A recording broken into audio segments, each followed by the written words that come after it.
So hopefully that's better now. Yeah, much better. Dharma I'm Yes, sir. referring, right?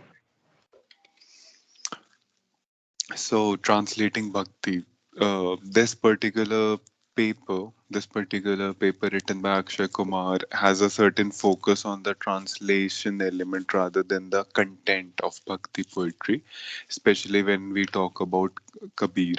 So this begins in three phases, and the context that's provided is certainly quite important when we are talking about something like this, because the first time a translation takes place is not in English; it's in Italian. Uh, it's by this person who was called Marco Delia Tombe, who undertook the translation of two important texts, the Mulapanji and the Janana Sagar, which were attributed to Kabir Pants. And he had given it a Christian twist to the translation, which is something to see because there is always an underlying motive when someone is translating something, especially when especially when arts have not found their footing in the certain sense that it has now done so. So their element of translation was not all about translating for the sake of the work, for the sake of the art, for people to know or read Kabir, but to provide a Christian element to it or to appropriate things as per their own understanding, which leads us to the second translation, which was not directly a Kabir translation as an independent poet, but it was translated as one of the poets of the Sikh holy text, the Adi Granth. And this was done by a German professor of Oriental languages, Ernst Trump. And he was uh, translating for in a very scientific manner. He was not translating with creativity. He was translating in a very literal and grammatical way, and he would often include the original syntax with all its punctuation, and sequence is retained rather fastidiously. The translator does not evince confidence to dovetail propositions that are conditional, contradictory, or complementary. Instead, he separates them halfway by strong caesura. And we can see that an example of this is that instead of using Kabir as the barking dog, he runs after carcass. He uses Kabir as a barking dog that runs after the carcass. So he would not use certain words, and it would kind of the conjugation, the conjunction, and its context are not that well given in the final message of his translations. And Trump's translations also reflects his ideologies because he really they want his main idea behind translating was that he wanted to use grammatical structures, and he just wanted to try and give a very scientific translation that is completely apt to it. And it was not creative at all. It was purely intellectual, and he wanted to denigrate Hinduism as a whole. And he believed Sikhism was an offshoot of Hinduism. So when another person under the same government, Her Majesty's government for India, translated Adi Granth, because he did not consider Max Muller, we're not talking about Max Muller. Max Muller did not consider Trump's translation trustworthy because of his underlying motive behind it. And Max Arthur McAuliffe did another translation of Adi Granth, and he intended to portray Sikhism as a different kind of a religion, and he wanted to know about this from the. Yes, sir, you're saying something.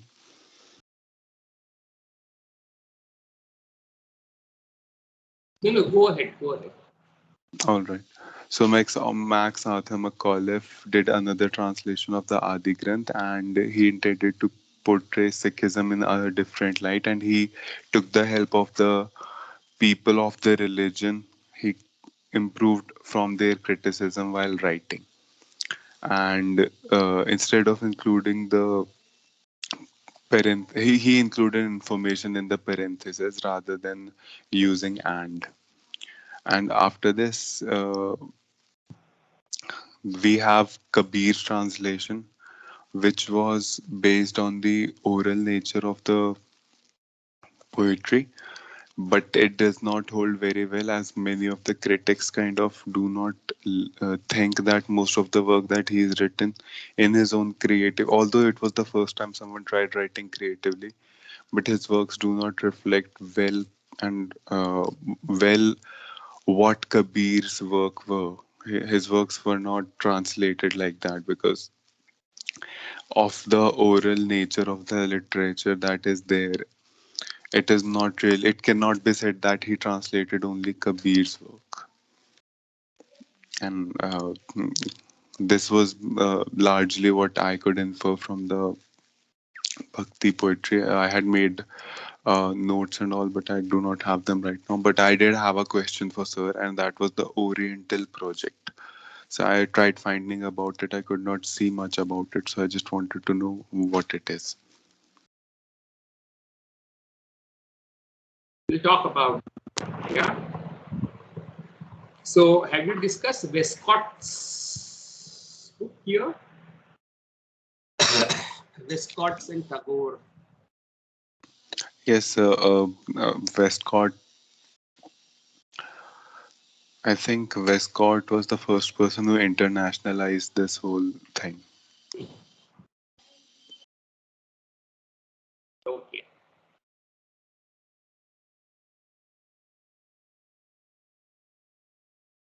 And what about Tagore's translations?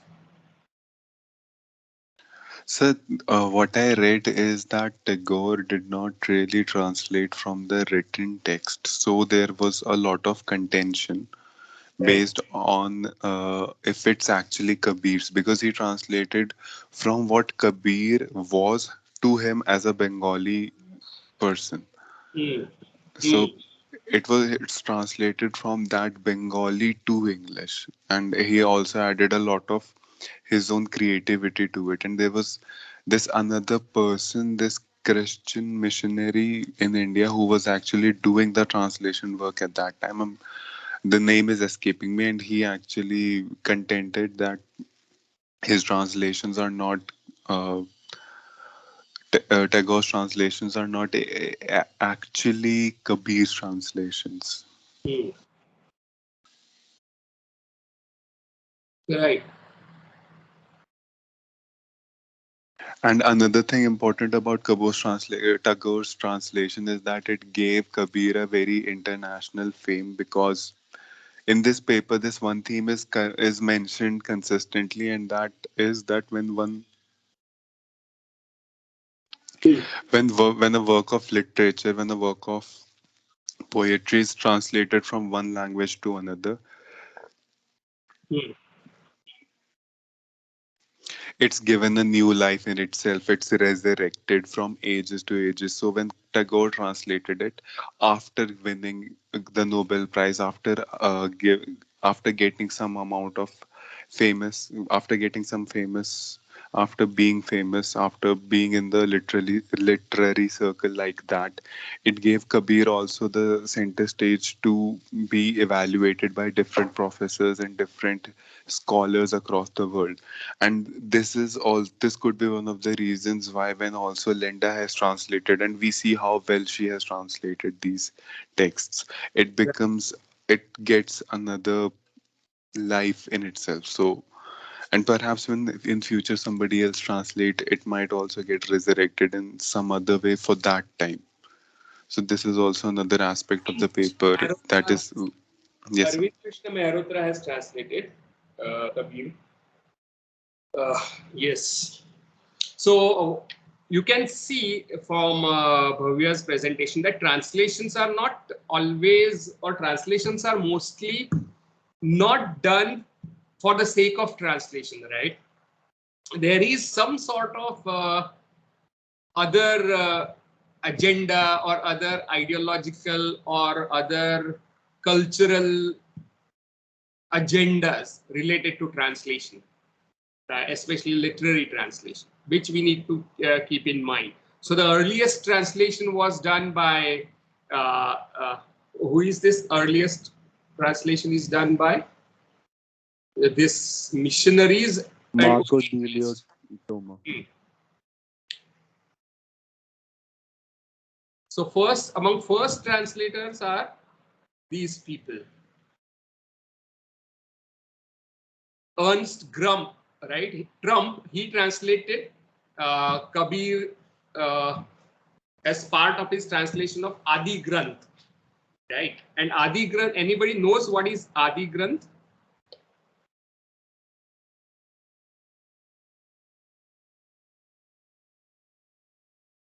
Sir, I think it's the Sikh holy text. Pardon, can you speak loudly? Sir, it's the Sikh holy text, I think. It's a Sikh holy scripture, right? And a part of it consists of Bhagat Bani. And in Bhagat Bani, you have oral compositions which are retained by Namdev, Kabir, Raidas, and many others, right? And it becomes part of important Sikh religion, and it gets its own importance there. So as part of translating Adi Granth, there are some compositions by Kabir which Ernest Trump translates, who was a professor of Oriental scholarship. Now, this is a very important domain of scholarship, Orientalism, right? Orientalism means the study of East, that is India or China or what Western people considered East. And it arises in the time of colonialism, something that we have been discussing from past couple of classes. And Orientalism largely studied Oriental texts and religions. So one of the most important Orientalist scholar was the German scholar called Max Muller. And he translated substantially from China and India. And his translations into German are, I think, some of the most influential translations ever. He translated Upanishads and the Vedas and the Buddhist texts and so on and so forth, right, along with the Chinese scriptures. Yeah, I will talk to you, Bhavya. So Orientalism was a branch of learning, and this official was obviously state sponsored in many ways. And the British who came to India and the Westerners who came to India studied India, but their ideas about India were largely filtered or affected by their own political program of colonizing India. So they made India and East as the object of your study. Very often when you make something an object of your study in humanities, you almost end up defining and fixing it as a subject. So Orient or the East was constructed through these knowledges about India, through Vedas and Upanishads and Buddhist texts, which were massively translated by German and English and French translators, right? And some of the earliest translators were Charles Wilkins, who translated Bhagavad Gita into English, and later on Sir William Jones, Edwin Arnold, and there are many other important scholars who translated from Sanskrit into English and German and French. Now, focus of all these people was translating the glorious India of past. And the glorious India of the past was the Vedic and the Upanishadic and the Buddhist India of the time. And they also theorized how India has been historically, right? They talked about history of India. And they argued that there was a period of glorious past followed, that is the classical period, followed by the medieval period, that is that is the age of Islamic rules, and finally the third, that is the modern India that emerges under the colonial rule. So according to this kind of historical model of Indian history, there was a glorious period and it was destroyed by Islam. And that is how British came to save Indians from the barbarism and backwardness of Islamic rulers in order to justify their own colonial project.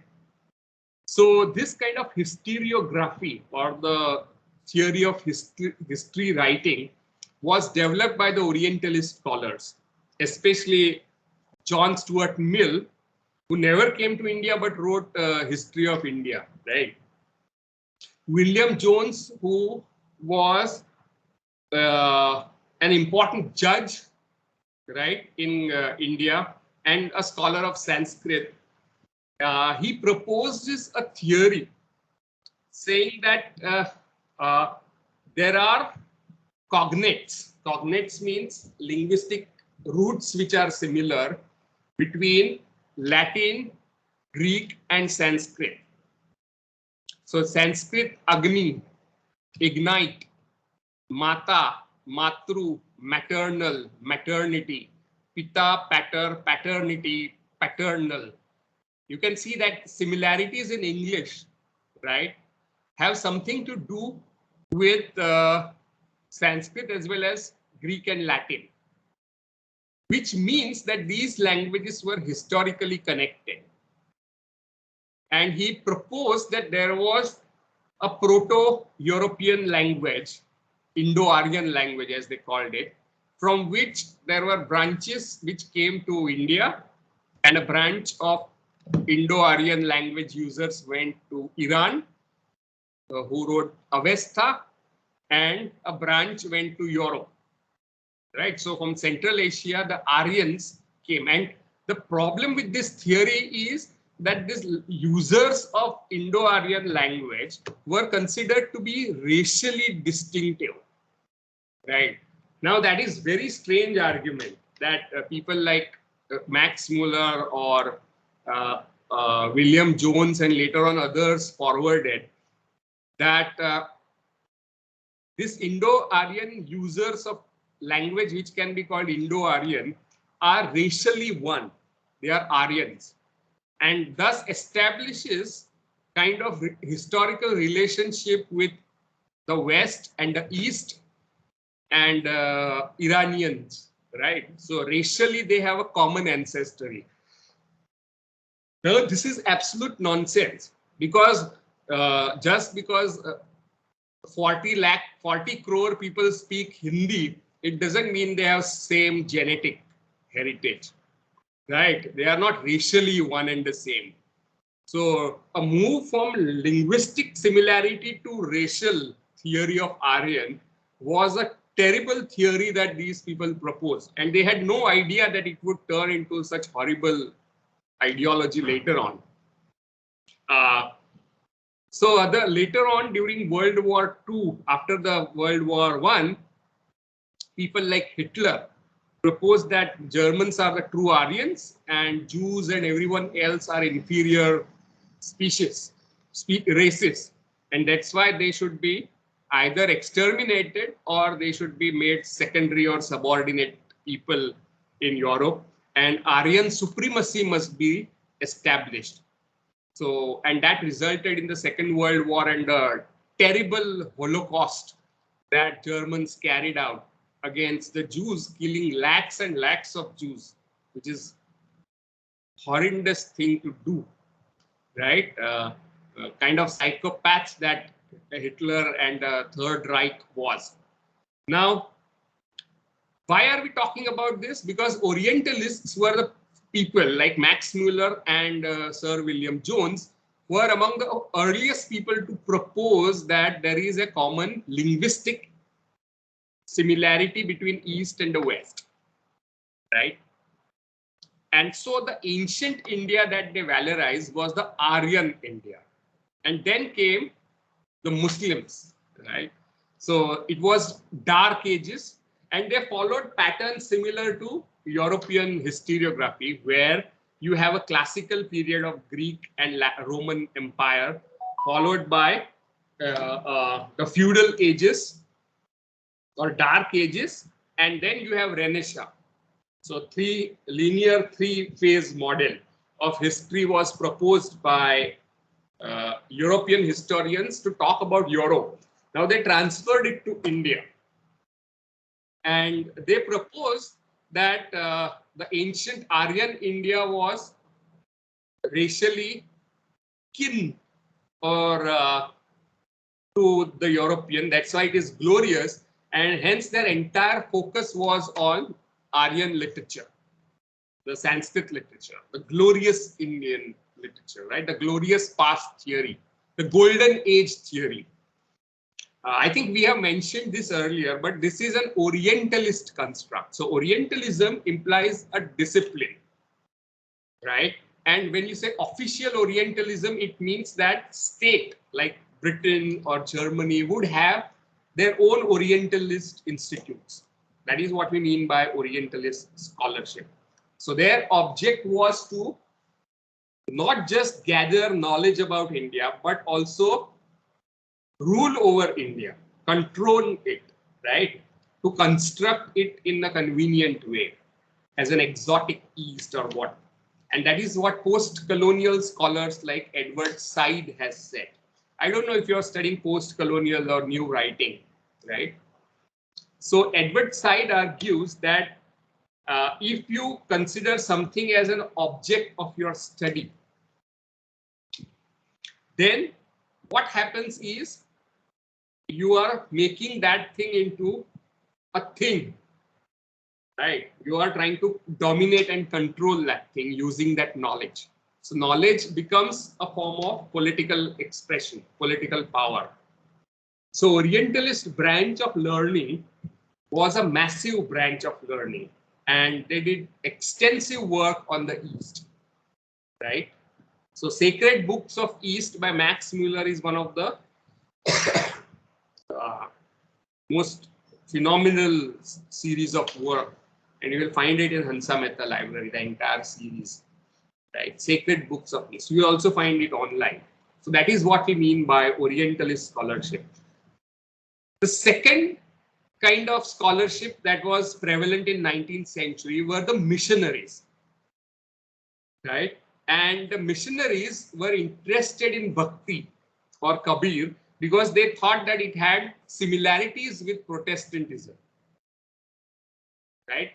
So you can see that translations done by Orientalists had their own political agenda, cultural political agenda. When we use word politics in humanities, we don't mean BJP versus Congress versus left or Samajwadi. That's not politics. When we use word politics in humanity, we imply everyday struggle and conflicts that human beings have. And how do human beings collectively handle conflict is called politics. Conflicts of all kinds, right? So that is the sense in which political science uses the words politics. So politics is about power, but also everyday conflicts that human beings face and they handle. So when we talk of political context of literature, we are not implying Congress literature and BJP literature or communist literature or Samajwadi literature. What we mean is that literature is also connected to the ideologies and the conflicts that are there around it, in which literature is, what should I say, is part of those conflicts and ideological issues, right? So the translation was projects by Orientalists like Trump, and Trump had an agenda to show how Sikhism was part of the great glorious Hinduism, right? And that's how he translated stuff into German, and Max Muller disapproved of it.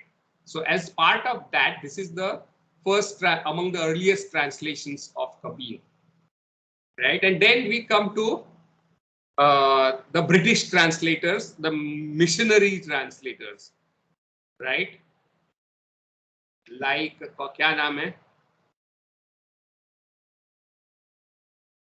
Max Arthur Macauliffe, right, who did another translation of Adi Granth in which Kabirs were. So actually these people are not translating Kabir, they are translating Adi Granth. Remember that, right? So Macauliffe did not want to show that Sikhism was a kind of offshoot or dwindling religion of Sikhs, but his effort was to bring out distinctive wisdom of Sikh gurus and bhakti saints. Right. So Macauliffe translation of Adi Granth was almost polar opposite of Ernest Trump translation, which was trying to show that Sikhism is a branch of Hinduism. This person, Macauliffe, wants to show how Sikhism is a separate kind of philosophy from Aryan or Hindu religions. So you can see how these people's political programs around Sikhism are reflected in the way they translate. Right? So translations are part of larger political projects very often. Political in the political science sense of the word politics. These were not people who were contesting any elections. Okay. And then after Macauliffe, we come to Westcott, right? All in the first decade of 20th century. And Westcott was again influenced by Orientalism. And for Westcott, again, Kabir is seen as Indian counterpart of European Martin Luther. So he wants to show, highlight the common grounds between Kabir and Martin Luther. Martin Luther, I hope you know who is Martin Luther. Right? Who is Martin Luther? So the Renaissance monk, the German monk who challenged the Christian authority. Right, and he inaugurated the Protestant movement, right? Yes, sir. Reform movement against the established Roman Catholic Church in Germany. And so what Westcott is trying to say is that, like Martin Luther, Kabir is protesting the established Hinduism, right? He is a kind of reformist, right? He is a kind of Protestant Hinduism. So Kabir Panth was seen as a kind of denomination of Christianity. Now there is a problem with all these things. And the problem is that Hinduism does not have a central church, right? It does not have a core church जिसके खिलाफ कोई पंथ खड़ा होता है. ऐसे नहीं होता. कोई पंथ ये संप्रदाय होते हैं बहुत, right? The knowledge traditions or the spiritual knowledge being transferred from the guru to shishya and from guru to whoever has that gadi. So it is traditionally handed down. So Pantha is not exactly sect, right? But these people read Hinduism in Protestant categories, right? So what you can see that translations that are happening of Kabir are not just transforming verbal poem into other poem, right? It is part of larger epistemological or larger knowledge practices. So Orientalists were interested in trying to show how ancient India is glorious Aryan India and how Kabir is a Protestant kind of figure, right? And finally, we come to Tagore, and Tagore translates Kabir, which gives him a kind of international fame because Tagore himself won the Nobel Prize and probably only Indian creative writer to win Nobel Prize till date, 2021. And his translation gave Kabir international visibility. But as it's pointed out, he did not rely on any Sampradaya text. He relied on oral Kabir. Kabir that was sung. So he would hear the songs of Kabir from people, Kabir Panthi probably, and then translate, right? So his translations are more of his own poems in English, right? They are like Gitanjali. So as Akshay Kumar points out, that is very difficult to make out where Kabir ends and where Tagore begins, right? So how much of Kabir is brought into English by Tagore is questionable, because there is more of Tagore's own sensibility, his own poetics, his own words, rather than Kabir, right? I hope you get that. So the lesson that we have to take from this is that translation is never neutral, right? It's always part of cultural and ideological projects, right? And agendas. That is first thing, right? And that is reflected very often in the practice of translation itself, right? So we are left then with question, ये Linda Hess का क्या project होगा? क्या what can be then A.K. Ramanujan's politics of translation of Basavanna and Mahadevi Akka? What is Linda Hess? What is Michael Colson's agenda, cultural agenda behind translating Vishakdatta? Right? These are the questions that we need to think about. We may not have answers. वो research questions हो जाते हैं, right? But this is what we learn about translation. The translation is not just turning a Gujarati paragraph into English paragraph, or Gujarati lines into English lines, or the other way around, but it's part of larger cultural projects, ideological projects, political projects, historical projects, that is. Anything that you have to say about this?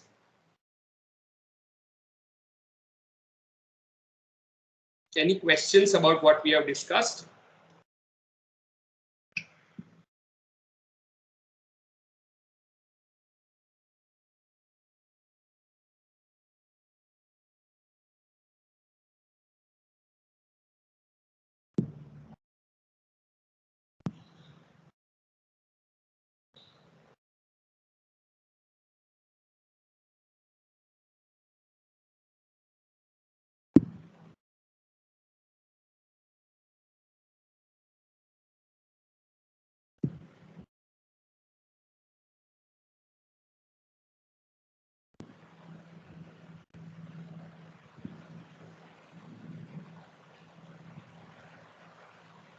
किसी को कुछ कहना है, कुछ नहीं कहना, समझ में आ गया,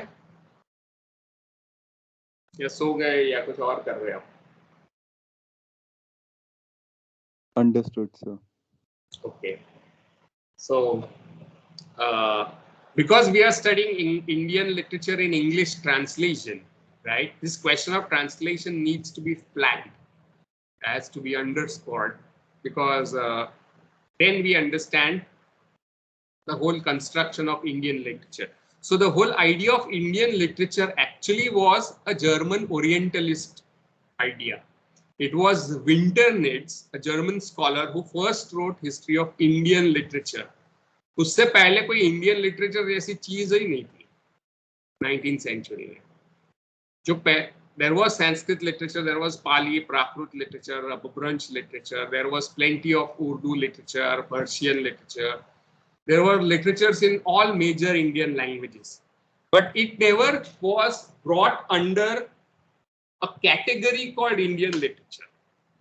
So category of Indian literature, which puts together this archive called Indian literature, right, was an Orientalist construct. And for Winternitz, Indian literature meant Sanskrit literature. And you can see that agenda there, right? He wants to prove that only Indian literature worth studying is Sanskrit literature. बाकी सब literature कोई खास नहीं है. And that's why Orientalists neglected regional Indian literatures, as in Bengali, as in Marathi and Gujarati and Hindi. So Kabir was never favorite of Orientalist or 19th century translator. It was only after Tagore gives him a massive fame, because his translation appears almost next year after he won Nobel Prize.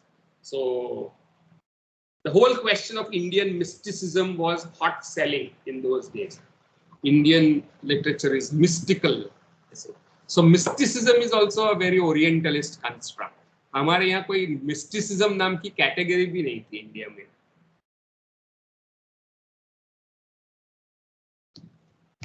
Right? It's a Orientalist construct. Yes, Bhavya. Sir, am I audible? Yes. So, sir, this was the official Oriental project undertaken by Max Muller. Yes. To just yes, sir. Even French had their official Orientalist. Antepé Duperron was one of the leading French Orientalist scholar. English had its own Oriental learning, like Sir William Jones, Charles Wilkins, who translated Gita, Edwin Arnold, who again translated Gita, and so on. Many of them. Ralph Griffith, who translated Ramayana, right? And probably even Rigveda, right? So Vedas were translated into German by Max Muller, but also in English and French. And all these Orientalist translations influenced Romanticism in Europe. So Germans were influenced by Oriental literature, like Goethe very famously celebrated Shakuntala. Right? It's believed that he kept this text on his head and he danced. That's what the anecdotes or legends tell us. I don't know about the truth of it, but that is what it says. But they were extremely awestruck by things like Mahabharata, Ramayana, and Veda and Upanishads. And in fact, some of the German philosophers like Schopenhauer, right, would call his dog as Upanishad. Doesn't sound very interesting, but they were so much in awe, in thrall of Oriental learning. And even in America, the Transcendentalist movement was deeply influenced by Orientalist translations. They gave international visibility to ancient Indian texts. And that's why nationalists were, on one hand, deeply influenced by Orientalists. On this other hand, they also wanted to criticize them because they are the ruler scholarship, right? So there is a love-hate relationship between Indian nationalists and Oriental learning.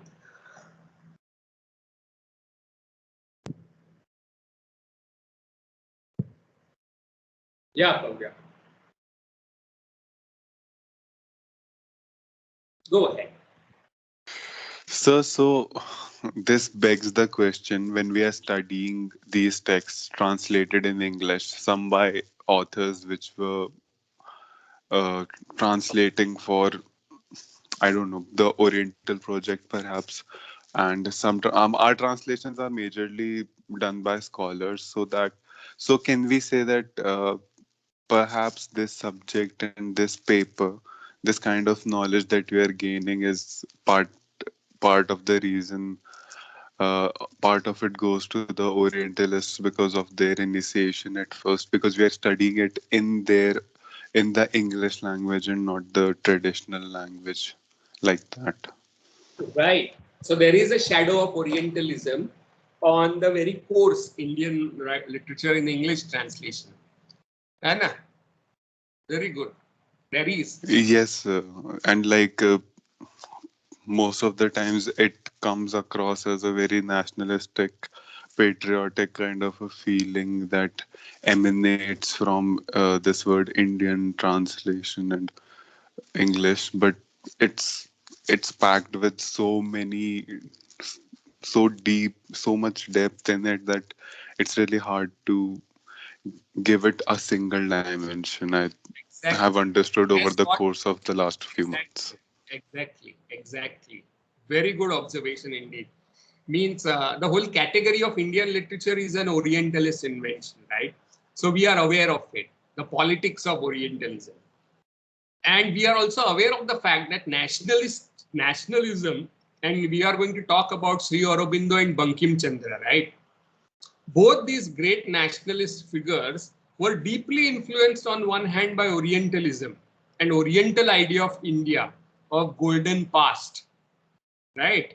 And saw Islam as a degrading or dark ages. So this Orientalist narrative about India to an extent is bought by nationalists. Now this is a strange kind of irony, right? You are buying colonizers' narrative about yourself.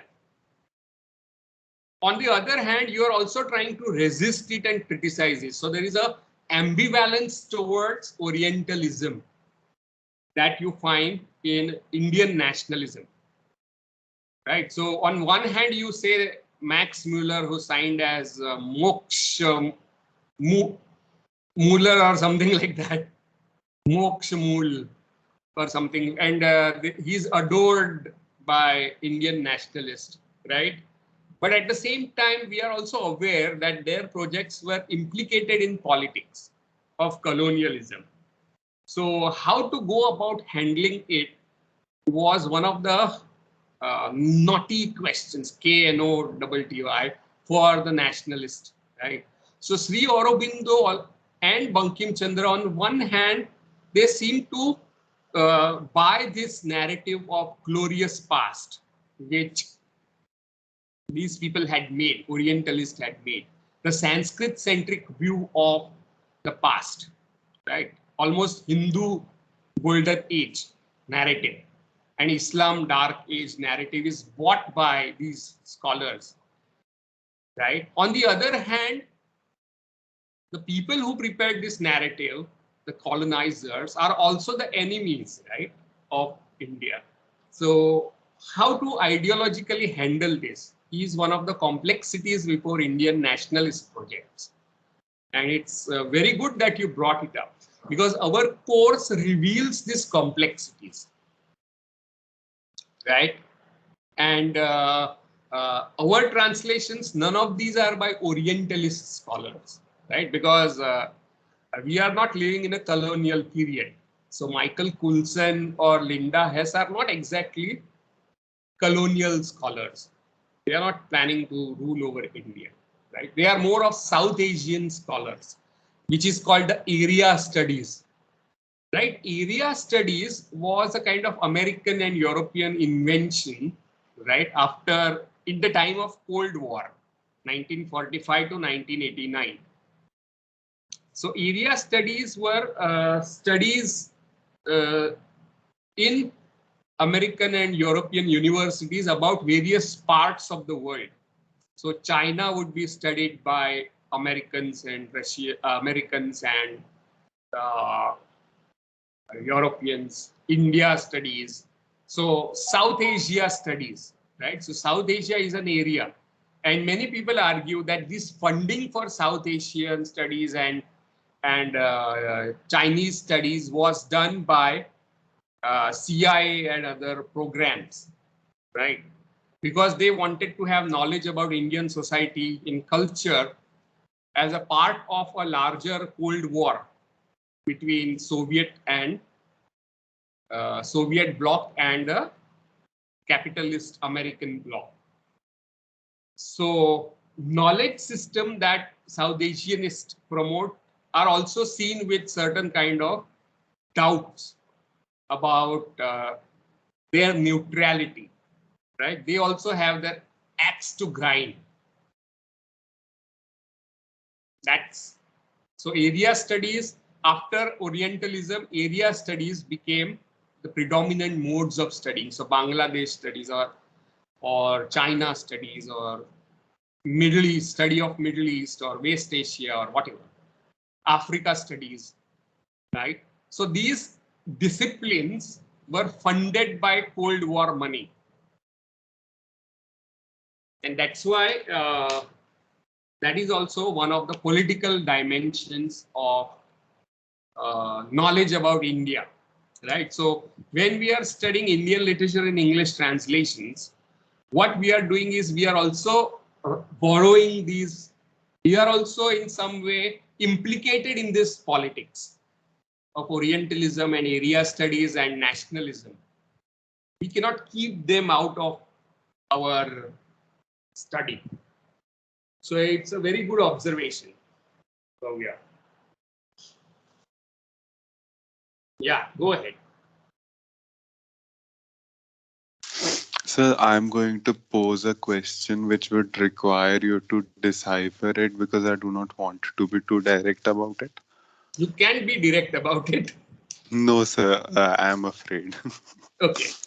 So, in the current scenario of our nation and the political parties, could it be said that the resurgence of Islam as a dark medieval age, which the British propagated in their ideal notion of our history, is something that's being purported again in a different light than it was being done before, let's say, 2015?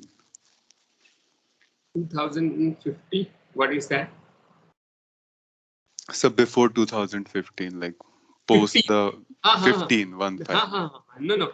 But it's not that recent as well, right? The image of Islam, right? Right after the collapse of Soviet Union. I will not start with 1915, 2015. I will start with 1989. You were not born. All of you were not born in that period, but I somehow was alive, right? So in 1989, Soviet Union collapsed, right? So the Cold War came to a kind of whimpering end.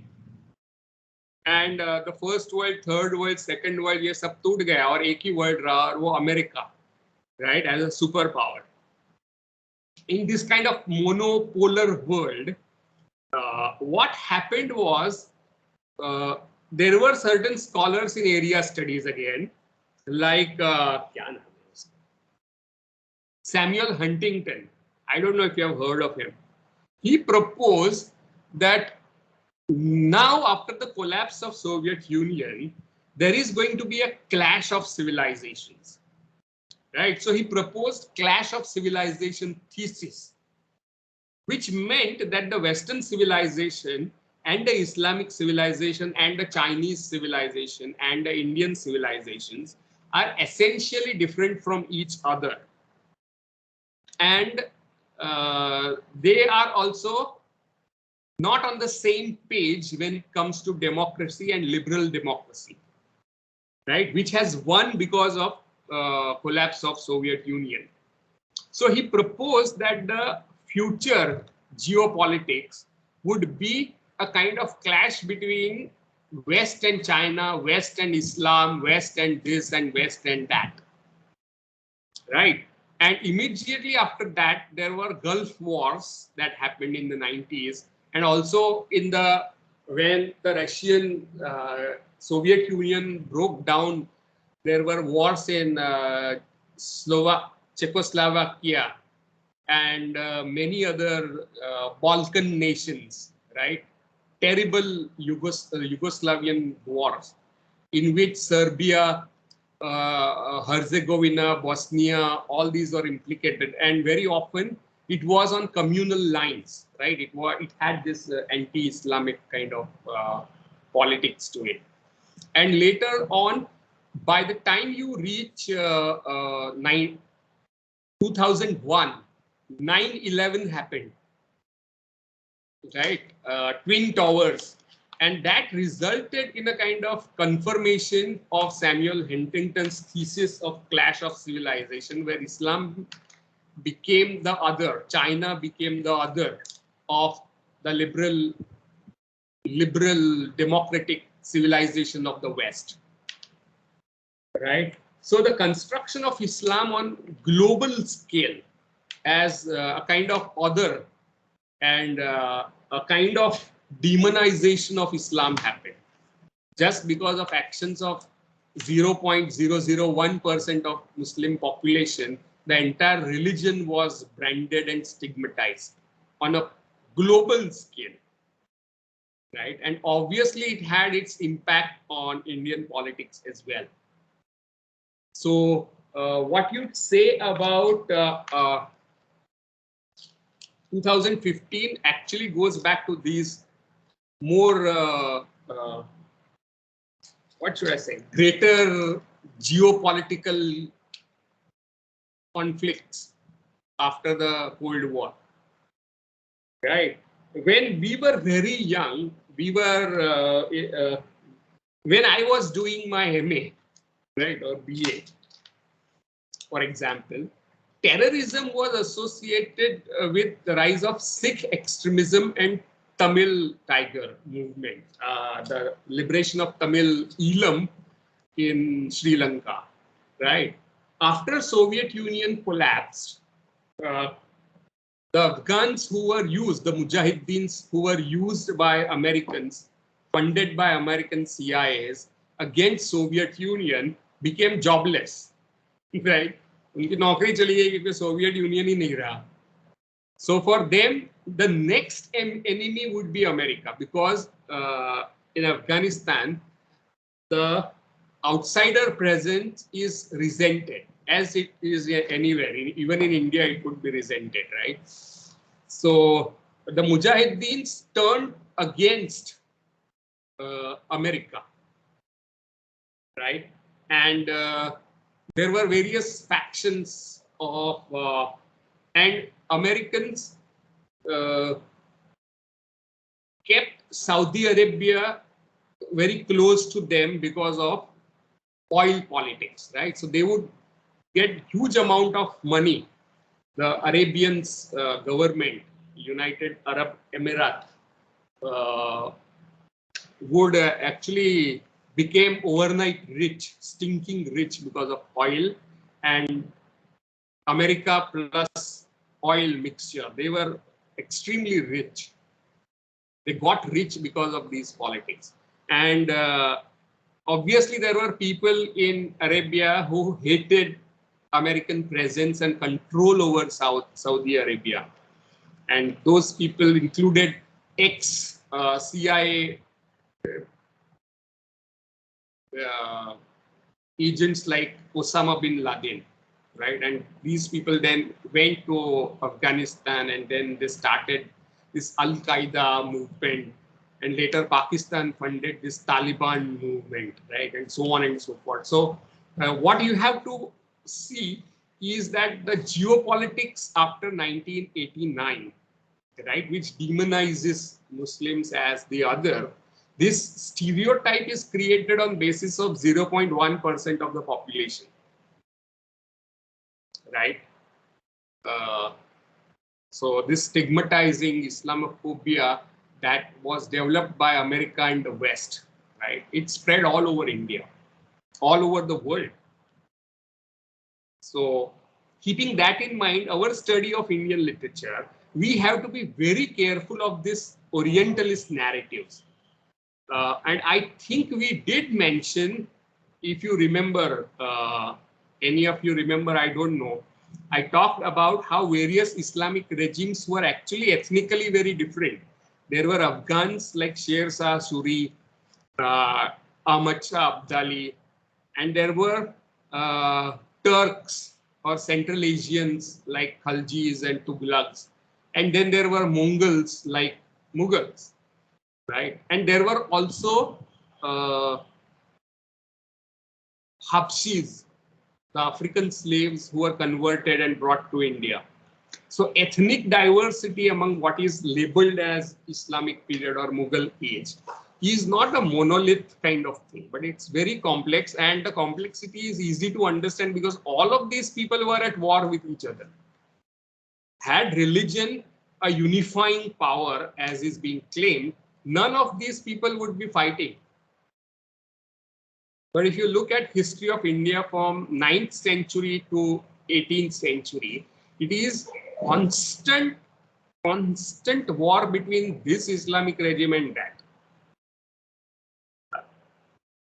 Ahmednagars would attack Bijapur, and Bijapur would attack Mughals, and Mughals would attack somebody else, and then they would side with Marathas, and they would side with British, and they would side with French, and they would side with Sikhs, and so on. They would side with Rajputs and whatnot. So this kind of a blanket understanding of Indian past as Hindu versus Muslim is absolutely incorrect historically. So our reading of Indian history has to be far more closer to realities than with political propagandas like CNN and the geopolitics of clash of civilization theory, right? Because in India there was no clash of civilization, and even today there are hardly any clash of civilizations. There are only imperial dreams of China and Russia and America, of course. So does that in any way respond to your question, Bhavya? Yes, sir, it does in a manner. What I had asked was more precisely about that currently the system we're under has a particular distaste towards certain religions. So I think that I am explaining of late, how this all did happen. yes, sir, you explained that, but I'm just And like, a larger geopolitical context. ये हम भूल yes, sir, We are yes, sir, living in a globalized world. अगर bitcoin की कीमत थोड़ी बढ़ती है तो यहाँ पे लोग बर्बाद होते हैं, वहाँ पे एलन मस्क अब्जोपति बन जाता है, दूसरे दिन उसके सब पैसे चले जाते हैं. So we are living in a deeply interconnected world. So even if we look here, we are looking at one state, India. We cannot understand it in isolation from larger geopolitical configurations. So just very much like Orientalist and area studies. Orientalist was a global project, right? Means they studied China and they studied India and they studied Africa and all that.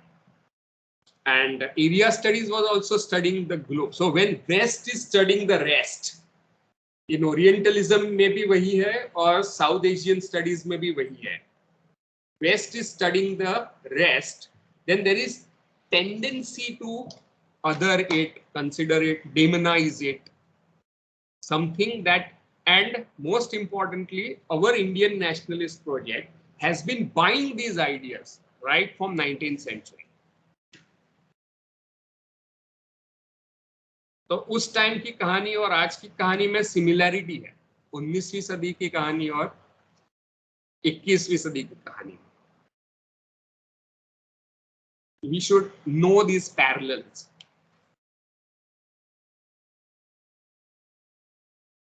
so then I know when your we, question was specific, but I am trying yes, to sir.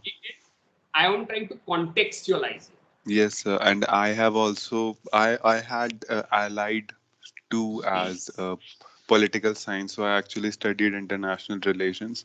So I have a little bit of awareness regarding the Cold Wars. And so Yeah. I just at the end I just wanted to ask, so if we are understanding that we can have an Orientalist view towards our paper, we cannot have a traditional view towards our paper, but Exactly. we should not be the other because we're not exactly Europeans or Britishers, although we've been reared into that system of education. But what is it an individual person's way or wish how they want to look at this paper? Or can it be a subjective manner in which we have to approach this? Because that still eludes me at large. How we are supposed to approach and see this paper. I can very well use plenty of literary theories to analyze whatever we have been taught. But the very approach of it, is it an individual's approach or something that is not under our control and product of the political and geopolitical standings in the world, or something that we have to look at some scholarly approach, or that still eludes me as to how I see this. How should we I, as a students teacher, see am this? aware of this politics, right? Of history and politics of Indian literature in English translation. So I'm highlighting it. Suppose some other person teaches it, may not highlight it, right? So there is an element of personal perspective on the part of the instructor, right? Somebody may teach it in some other way. Same may apply to the students. Some students may take these discussions, historical discussion, contextual discussions, uh, very seriously and study it in context. But there are also chances that people may elide over certain things and have their own interpretations about it. Right? There are chances. So how you are supposed to study depends on what your perspective towards this is. Right? Are you going to take broader historical, contextual uh, data on board while you study this literature, or are you going to do it with some other ulterior motive, right? Is also something that is open. Just like on my part, on the instructor's part, it is open. Suppose someone else teaches this paper tomorrow, right? Then that person will teach it in a different way, in his or her own way. I teach it as uh, somebody who is interested in Indian society and culture, and I have been researching it for half of my life, and in a historical manner rather than uh, simplistic uh, stereotypical manner. So I would recommend you to do the same. Am I making some sense, Bhavya? Yes, and especially that instructor part, I can very well understand, given how we were taught histories in our school, that it could be portrayed that the classical age of Indian was the great rich golden bird age. And even though the Britishers called India the golden bird, during the Mughal period, it was always portrayed as a dark age where the tax given if you're not Muslim, the jizya, and all of these things were like highlighted. So I understand that very well. And my approach has largely been critical to criticize literature, to understand it, to dissect it in a manner so that I get to understand more about it rather than accepting the current notions and meanings and whatever people have said. Mine is to just get more out of the words than it presents. Yes, and you have to, as a as any good student of literature, and I'm not talking of Indian literature only. Any good student of literature would see the text in wider historical and social cultural context.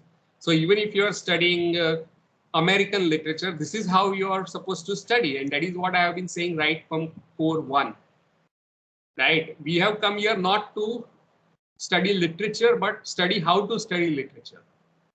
And one of the first lessons of how to study literature is to read text carefully and understand it in historical context. That is the basics of studying literature. Right? So that is what we are practicing even in Indian context.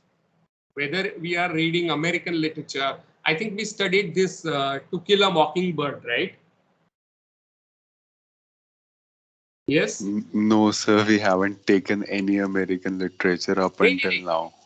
First year में core English में कौन सा novel So, पढ़ा? so we had Harun and the Sea of Stories. हाँ, It was Harun and the written by Sea of Salman Stories. Rushdie. Yes, yes. I'm very sorry. I confused because that was the earlier paper and I taught all these papers all the while, so I mixed it up. But whether we are studying Robert Frost or whether we are studying Harun and the Sea of Stories or whether we are studying whatever else, right? We are inclined to take a historical, cultural view of literature, right? Rather than just reading it for themes and the style and figures of speech. So when we studied Blake's London, or we studied who is Coy Mistress, or who My Last Duchess, or whatever, we focus on both the parts, right? So while I completely get that you look for more than words, but that is where those things lie, in the contextual domains, and in the context of reception being equally important. Yes, sir, I totally agree with this, and I have even seen that while studying the tragedy of Gorboduc, when I realized the context was to get Elizabeth to marry. I realized that is why that play was shown. Had I not known that context, it would have been a simple tragedy. But if it has meaning and layers behind it, so that's what makes literature more interesting. And study of literature fruitful, right? Than just Yes, reading. it gives more than the history because history is written by the conquerors, right? Because by the people who won. Yes, Literature gives you scope of knowing about people and their lives and not just exactly, what the rulers did. exactly. And that is the value of literature. यानी अगर आप America जाना चाहते हो तो America में क्या हो रहा है जानना है तो उसकी सिटकॉम्स देख के आप तय नहीं कर सकते, या न्यूज़ देख के. You have to read literature by various marginal people to get to know what real America is, right? The literature of the blacks, literature of LGBTQ, literature of Indian migrants and Hispanics and so on and so forth, to get a sense of what real America is, right? Anyway, we have overshot our time. We meet next week. And we'll continue our discussions. And on 29th, we are having our test 11:30 to 12:50. First 2 units. 6 questions MCQ of 12 marks. 3 paragraph type questions of 18 marks. Okay? So the paragraphs have to be typed in and not written and posted a picture of, right? You could do either of these. आपको जो convenient लगे वो, और All उसी right, sir. दिन email करना है उसी टाइम पे. Yes, sir, that is understood. Yeah. Okay. So see you next week. Till then, take care. Thank you, sir. Yes.